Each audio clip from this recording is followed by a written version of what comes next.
If you find yourself not finding the newly imported data after importing them in the imports module, it may be because they are still pending for approval.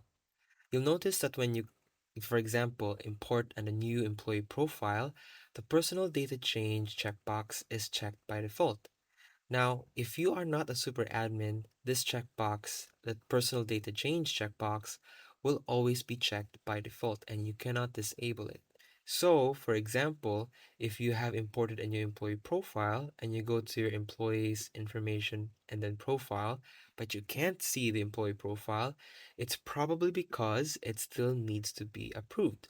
So to do that, you need to go to approval and then go to personnel data change.